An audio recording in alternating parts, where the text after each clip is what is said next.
Salut les OB4, aujourd'hui notre cours est un poème, on doit le lire, on doit l'expliquer pour qu'on puisse à la fin faire les exercices, les questions. Alors, on commence ce poème intitulé, c'est-à-dire ayant comme titre la différence. D'accord, il est formé de 15 vers. Vers, c'est-à-dire des lignes. D'accord, mais dans un poème, on ne dit pas des lignes, on dit des vers.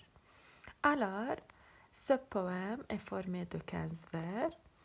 Je veux le lire et l'expliquer. Pour chacun, une bouche, deux yeux, deux mains, deux jambes.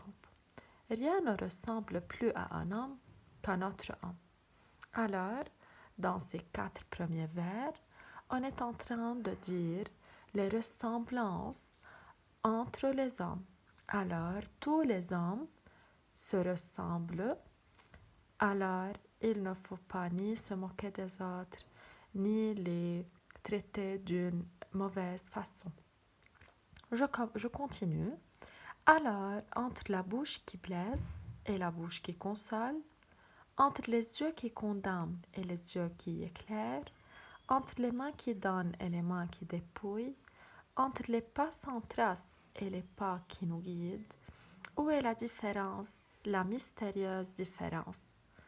On remarque que dès la troisième strophe, c'est-à-dire dès alors, jusqu'à la fin, on est commencé par une deuxième partie dans ce poème.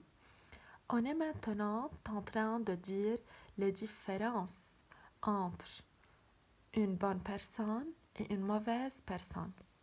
On remarque qu'on a alors qui a divisé ce poème en deux parties. Dans le début du poème, on est en train de parler des ressemblances, mais dans la suite, on est en train de parler des différences. Alors, on a la bouche qui blesse et la bouche qui console, les yeux qui condamnent et les yeux qui éclairent, les mains qui donnent et les mains qui dépouillent, et les pas sans trace et les pas qui nous guident. Alors, on remarque de même la répétition du mot entre à chaque fois au début de chaque vers. Donc, d'après ce poème, on peut savoir et on peut distinguer bien les ressemblances et les différences entre une bonne personne et une mauvaise ou bien méchante personne.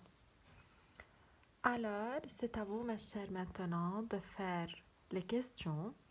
Alors, que dit le poète dans les 4 premiers vers? Parle-t-il de différence ou de ressemblance? Alors, on doit relire les 4 premiers vers pour qu'on puisse répondre à la première question. Comme on a déjà dit, dans les 4 premiers vers, le poème parle, ou bien le poète parle des ressemblances.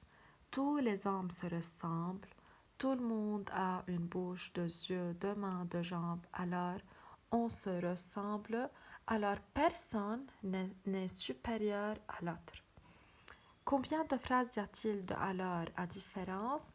Si on regarde bien de la troisième strophe jusqu'à la fin, on sait bien qu'une phrase commence par une lettre majuscule et se termine par un point. Alors mes chers, comptez combien j'ai de lettres majuscules. Alors très bien, on a seulement une seule lettre majuscule et un seul point. Alors toute cette suite du poème est une seule phrase.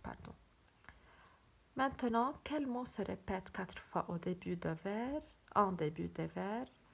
Quel rapport existe-t-il entre ce mot et le titre? Relève les mots contraires qui expliquent le titre, alors on doit dire les différences. Si on regarde par exemple, je vais vous donner le premier exemple, la bouche qui blesse et la bouche qui console. Alors c'est les premiers antonymes, blesser et consoler. C'est-à-dire c'est la bouche qui parle d'une mauvaise façon et la bouche qui parle d'une bonne façon, d'une jolie façon. Et ainsi de suite, à vous de continuer de chercher la suite des antonymes, c'est-à-dire des mots contraires. Le poète donne-t-il une réponse à la question? Alors, à la fin du poème, on a une question. Est-ce que le poète a répondu à cette question? Qu'est-ce qui donne son rythme au poème? D'accord? Et à bientôt, mes chers.